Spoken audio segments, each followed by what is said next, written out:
The demolition crew had been tearing down the burned remains of Riverside Dance Academy for 2 days when the excavator struck something beneath the stage floor. It was October 3rd, 2024, and when foreman Jake Mitchell climbed into the debris, he found what the fire hadn't consumed: a human skeleton still wearing the remnants of a pink leotard and ballet slippers. Within hours, DNA would confirm what the small town of Millbrook, New York, had feared for 16 years. They'd finally found Rebecca Torres, the beloved ballet instructor who vanished after her evening class on September 8th, 2008. Her pointe shoes had been left on stage, her bag in the dressing room, as if she'd simply stepped away.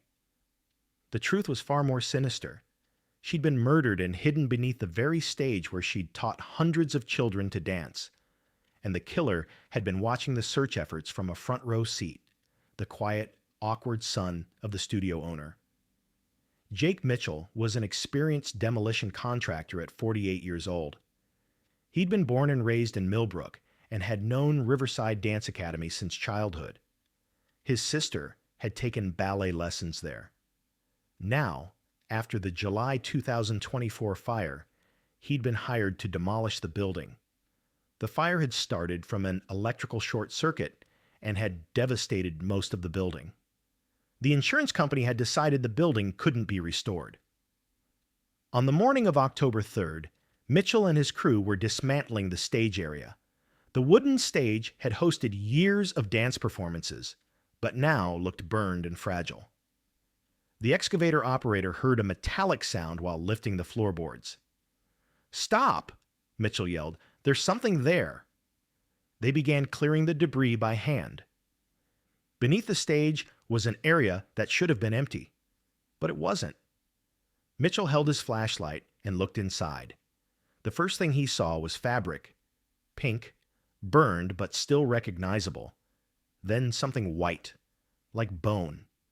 And then he understood. A human skeleton in dance clothes had been placed beneath the stage. Mitchell's hands trembled. He pulled out his cell phone and called 911. "I found a body at the Riverside Dance Academy demolition site, under the stage. Come immediately." Millbrook Police Department was on scene within 20 minutes. Detective Amanda Chen, 39 years old with 15 years of experience, would lead the investigation. Chen had grown up in Millbrook and remembered the Rebecca Torres case everyone remembered. The town had been wounded by that disappearance. Forensic teams carefully excavated beneath the stage. When the skeleton was fully exposed, Chen examined the details: female, young, probably early 20s, pink dance leotard, ballet slippers. There was a distinct crack on the right side of the skull, blunt force trauma. 16 years, Chen said quietly. She was here for 16 years and no one looked. There was other evidence beside the skeleton: a small silver bracelet with the letter R engraved on it, Rebecca. A DNA sample was taken and sent to the laboratory. Results came the next day. Maria Torres, Rebecca's mother, had provided reference DNA. The match was perfect. The skeleton beneath the stage was Rebecca Torres. Chen reopened the 2008 file. Detective Robert Flynn had conducted the investigation. At the time, Flynn was now retired, 72 years old, but Chen called him. "Rebecca Torres," Flynn said on the phone, his voice hoarse with age. "The biggest failure of my career. We never found that girl. We looked everywhere: forests, lakes, abandoned buildings. But we didn't look under the stage. Who would have thought?" "Did you question the studio owner?" "Patricia Webb?" "Yes, she was one of the first people we talked to. She was devastated. Rebecca was her best instructor. Patricia's son Marcus was there too, a quiet kid who did maintenance work. Both were completely cooperative." Chen took notes. Marcus Webb, the studio owner's son. Rebecca Marie Torres was born in New York on May 15th, 1985. She'd grown up in Millbrook and started ballet at a young age. She was talented. Her grace, discipline, and passion caught everyone's attention. Throughout high school, She'd received professional dance training and was accepted to Juilliard, but the family couldn't afford to send her. Rebecca wasn't disappointed. "I can teach here," she'd said. "I can give back to this town." In 2005, at 20 years old, she'd started teaching at Riverside Dance Academy. Patricia Webb, the studio owner, had hired her immediately. Rebecca was a natural teacher, Patricia would say later. The children loved her. She was patient, kind, and made dance a part of life. Rebecca became the studio's star instructor within 3 years. Ballet, modern dance, jazz. She taught every style. Saturday evenings, she taught a special class, Dance and Dream. She taught children not just the movements, but to express themselves through dance. Parents would wait months on the waiting list for this class. By early 2008, Rebecca was 23 and her life was going well. She had a boyfriend, David Kim, the town's veterinarian. They'd been together for 2 years and were talking about marriage. Rebecca was happy. But there was something Rebecca wasn't aware of. Someone was watching her. Marcus Webb was Patricia Webb's 26-year-old son. Patricia had opened Riverside Dance Academy in 1999 with insurance money from her husband's death. Marcus was 17 then. He was a quiet, introverted teenager. He'd withdrawn even more when his father died.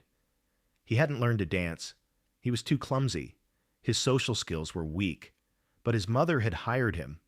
Maintenance, cleaning, sound system, lights. Marcus was the studio's invisible worker. When Rebecca arrived in 2005, Marcus fell in love for the first time in his life. Rebecca was beautiful, vibrant, cheerful, everything Marcus wasn't. Marcus began watching her from afar. He'd watch her classes, peeking from the wings. He'd listen to her music. He'd breathe in her perfume, but he could never approach. He was too shy, too scared. For 3 years, Marcus lived with this one-sided love. Rebecca was always kind to him. "Hi, Marcus," she'd say with a smile. "Thanks for the sound system." But Marcus knew Rebecca didn't see him. Didn't really see him. He was just Patricia's son. September 8th, 2008. Monday night, Rebecca had given her last class, Dance and Dream, for a group of 10-year-olds. Class had ended at 9 p.m. Parents had picked up their children. Patricia had already gone home. Monday nights, they closed early. Rebecca was alone in the studio. She wasn't actually alone. Marcus was there. Marcus had been gathering his courage all day. Today he would talk. He would tell Rebecca his feelings. Maybe Rebecca would notice him. Maybe she'd give him a chance. At 9:15 p.m., after the last student left, Marcus emerged from the sound room. Rebecca was sweeping the stage, humming a melody softly. Rebecca turned, surprised. "Oh, Marcus, you're still here? I didn't see you. I want to talk to you." Rebecca set down the broom. "Sure, what is it?" Marcus trembled. His face turned bright red. I love you, Rebecca. For 3 years. I want to be with you." Rebecca's face took on an expression of shock, mixed with discomfort. "Marcus, I wasn't expecting this." "I know, but I had to tell you. Please, give me a chance." Rebecca took a deep breath. She tried to be kind. "Marcus, you're very nice, but I have a boyfriend, David, and to be honest, I see you as a friend, as your mother's son. I don't feel that way." Marcus's face fell. But I love you." "I know and I'm sorry, but that won't change it." Rebecca picked up her broom and tried to continue cleaning. She hoped Marcus would leave, but Marcus didn't move. "So I have no chance at all?" Marcus's voice had changed, harder, more bitter. Rebecca turned to him. "Marcus, please, this is a difficult situation. Maybe we can talk tomorrow." "No," Marcus shouted. "I waited 3 years. 3 years I watched you, dreamed of you, and you reject me." Rebecca was scared. There was something in Marcus's eyes she hadn't seen before. Anger, pain, and something else. Danger. Marcus, calm down. I'm going home. Rebecca headed toward the dressing room to get her bag. Marcus followed her. Don't leave me. Rebecca started to run, but Marcus was faster. He caught her, grabbed her arm. Rebecca screamed, Let me go! Marcus pushed her. Rebecca stumbled and fell onto the stage. She hit her head on the hard wood. For a moment she was dazed. Marcus was panicking. He didn't know what to do. Rebecca tried to get up. Her head was bleeding. Marcus looked around and saw a heavy metal music stand in the corner of the stage. He grabbed it, and the sound of the strike, dry and terrible, echoed through the studio. Rebecca fell to the ground and never got up again. Marcus, trembling, dropped the stand. He knelt beside Rebecca. He checked her pulse. There was none. Her eyes were open, but lifeless. Marcus began to cry. No, no, no. What did I do? Panic engulfed him. Should he call his mother? The police? His life would be over. He would go to prison.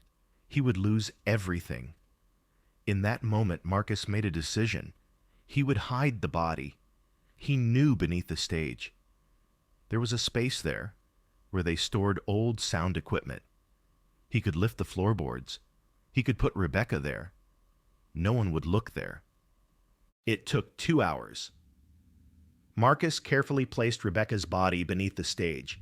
He put the floorboards back, even polished them. Then he cleaned the stage, wiped the blood, put the stand back. He left Rebecca's bag in the dressing room. He left her pointe shoes on stage.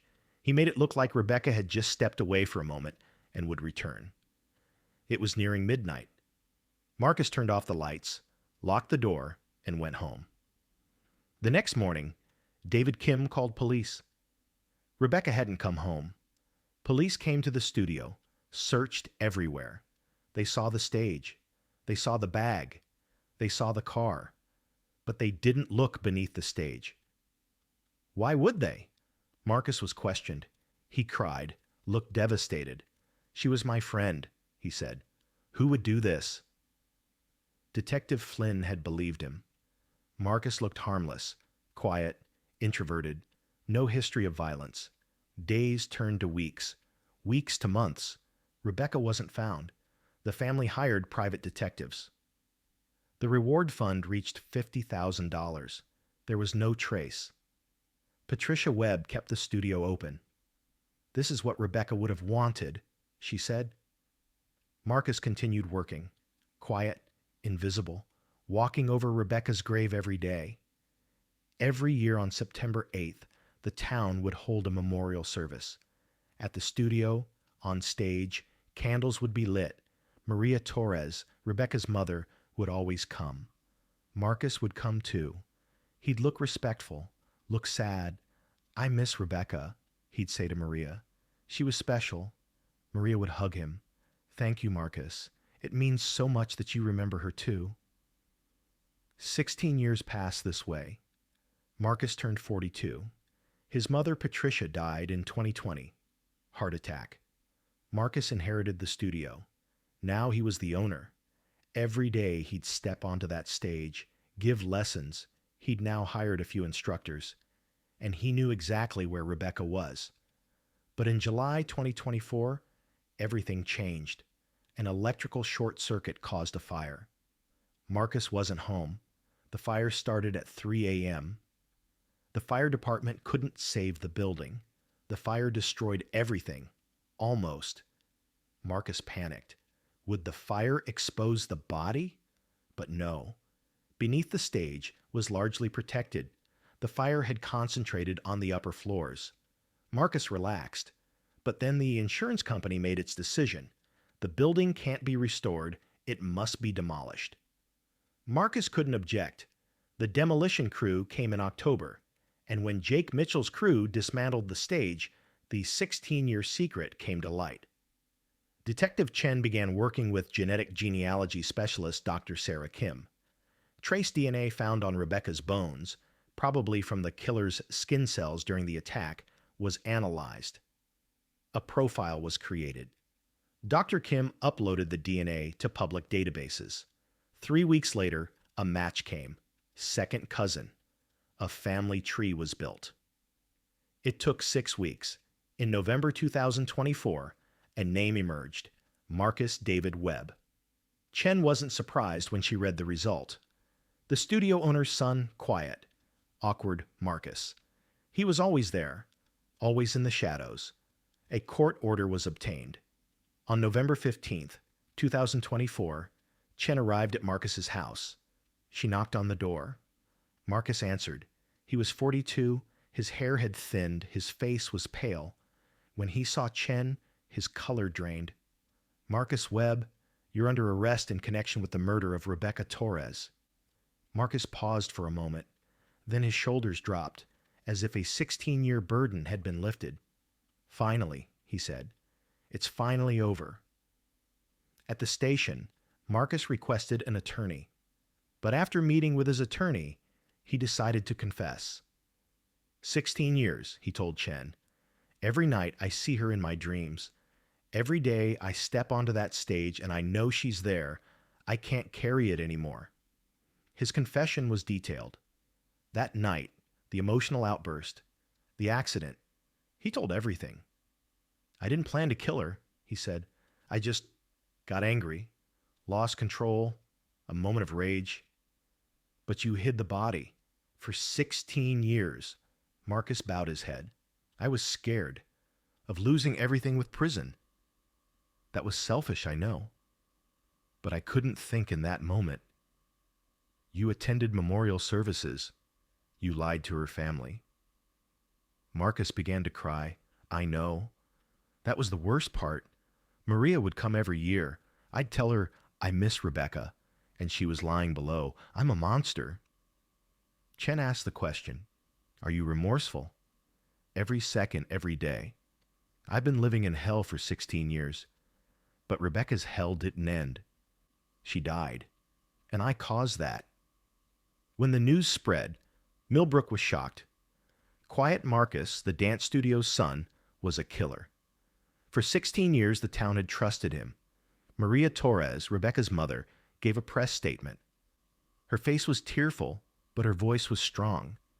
"I lost my daughter 16 years ago. Every year I knelt on that stage and prayed for her. And she was lying beneath that stage. Where Marcus put her, Marcus would hug me, say, 'I'm sorry.' And all that time, he was the killer. This betrayal, this cruelty. Words aren't enough." David Kim, Rebecca's boyfriend, wrote on social media, "Rebecca was my first love. I was going to marry her. Marcus took her from me, from her family, from life. And for 16 years he watched us grieve. This is inhuman." The trial began in March 2025. Marcus was charged with first-degree murder and concealing a body. His attorney tried to negotiate for manslaughter, arguing sudden rage, no premeditation. Prosecutor Jennifer Walsh objected. This man hid the body for 16 years. He attended memorial services. He fed off the family's pain. This is planned concealment, an ongoing crime. The jury deliberated for 5 days' verdict. Guilty. First-degree murder. At the sentencing hearing, Maria Torres spoke. "My daughter was 23 years old. She loved dance, children, life. Marcus Webb killed her because he couldn't accept rejection. And for 16 years, he walked over my daughter's body. Every step, an insult. Every smile, a lie. This man must serve his sentence so that other mothers don't suffer this pain." The judge announced his decision. Life in prison, possibility of parole after 25 years. Marcus was 42 years old. He could get out at earliest at 67. When the sentence was announced, Marcus stood. "I deserve it," he said. "Rebecca didn't deserve it. I deserve it." The Riverside Dance Academy property was sold. A small park was built in its place. In the center of the park is a bronze statue, a figure of a dancing woman. Below it reads, "Rebecca Torres, 1985 to 2008, taught dance, celebrated life, never forgotten." Every September, the town gathers there. Dancers perform. The moves Rebecca taught Maria Torres sits in the front row, smiling but eyes tearful. Detective Chen spoke after closing the case. This case taught us a lot. Killers aren't always in dark alleys. Sometimes they're right beside us, quietly, for years. Marcus Webb was invisible for 16 years, just as he'd always been, but DNA doesn't lie. Thanks to technology, Rebecca finally saw justice. Maria Torres said in an interview, "I can't get my daughter back, but now I know where she is. Now she can rest in peace. And Marcus can no longer run. Justice came late, but it came." And Millbrook is slowly healing. But every Saturday evening, in the park where the old studio stood, when the wind blows through the trees, some say they hear music. Rebecca's music. Maybe imagination, maybe memory. But the dance continues. If this story moved you, please subscribe and hit the like button. Every subscription helps us continue investigating cold cases that families are still waiting to solve. Drop a comment telling us where you're watching from and which unsolved case you'd like us to cover next.